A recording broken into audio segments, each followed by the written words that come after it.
En aquel tiempo estaba Juan con dos de sus discípulos y fijándose en Jesús que pasaba, dice: «Este es el Cordero de Dios». Los dos discípulos oyeron sus palabras y siguieron a Jesús. Jesús se volvió y al ver que los seguían les pregunta: «¿Qué buscáis?». Ellos le contestaron: «Rabí», que significa maestro, «¿dónde vives?». Él les dijo: «Venid y veréis». Entonces fueron, vieron dónde vivía y se quedaron con él aquel día. Era como la hora 10:00. Andrés, hermano de Simón Pedro, era uno de los dos que oyeron a Juan y siguieron a Jesús. Encuentra primero a su hermano y le dice: «Hemos encontrado al Mesías», que significa Cristo. Y lo llevó a Jesús. Jesús se le quedó mirando y le dijo: «Tú eres Simón, el hijo de Juan. Tú te llamarás Cefas», que se traduce Pedro. Palabra del Señor. Gloria a ti, Señor Jesús. Acabamos de escuchar el relato de las primeras vocaciones de los apóstoles. No sabemos si había ya discípulos o estaba todavía Jesús solo. Parece, según este relato, que estos primeros discípulos seguidores de Jesús eran ya antes seguidores de Juan Bautista. En todo caso, son los primeros pasos de ese grupo selecto que serán las columnas de la Iglesia.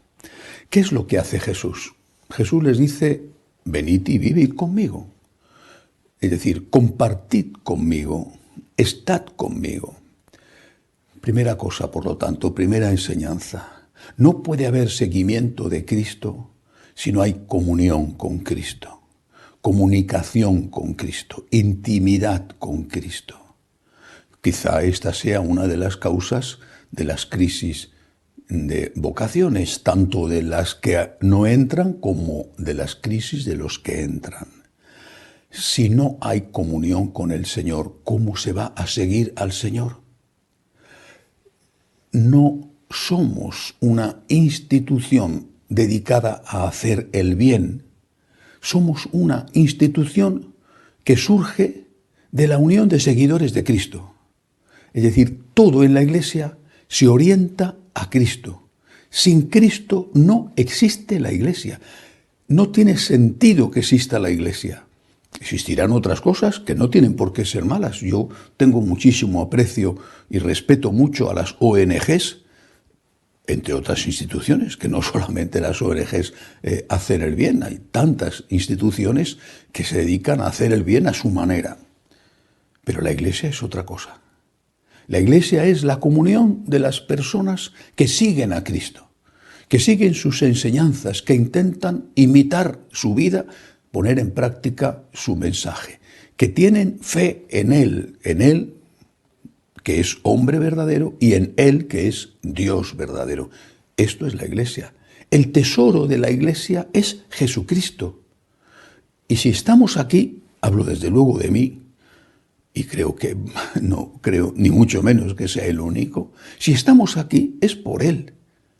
Porque al final la Iglesia, que es el cuerpo místico de Cristo, como dijo Pío XII, al final la Iglesia también es una estructura.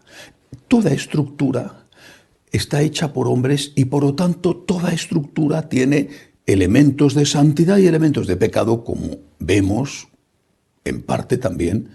Cada uno de nosotros es responsable de esa parte de pecado que hay en la Iglesia. El único que no nos decepciona es Jesucristo. Estamos con Él y estamos por Él, con Él en la oración y por Él aquí o donde Él nos mande. Dicho esto, que es el principio de la vocación, venid y veréis, tened una relación conmigo. Si no hay comunión con el Señor, comunicación con el Señor, si no hay oración, es imposible que haya seguimiento. Es todo falso. Es quién sabe qué el motivo por el cual esa persona está o siguiendo a Cristo o incluso entrando en un seminario o permaneciendo como sacerdote.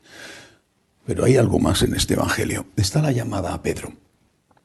Le conoce, Dice que le mira con esa capacidad de leer el alma que tenía el Señor, verdadero Dios, que le mira y le dice: tú te vas a llamar Cefas, cabeza, cabeza.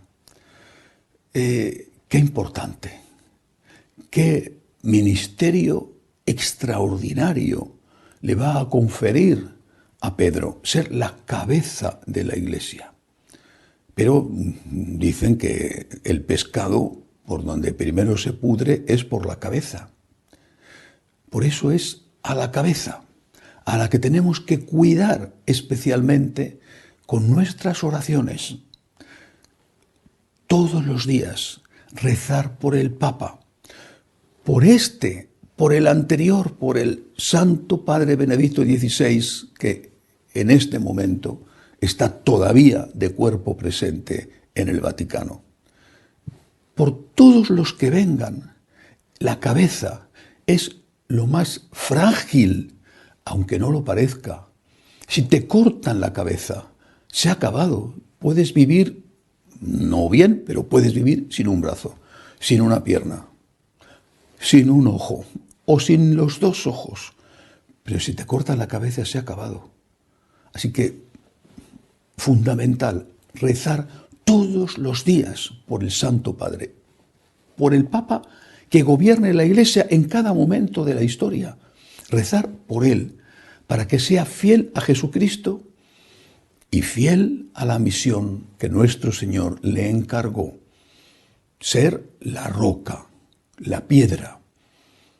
Si la piedra es arenisca frágil, entonces se deshace fácilmente y entonces el edificio entero se derrumba.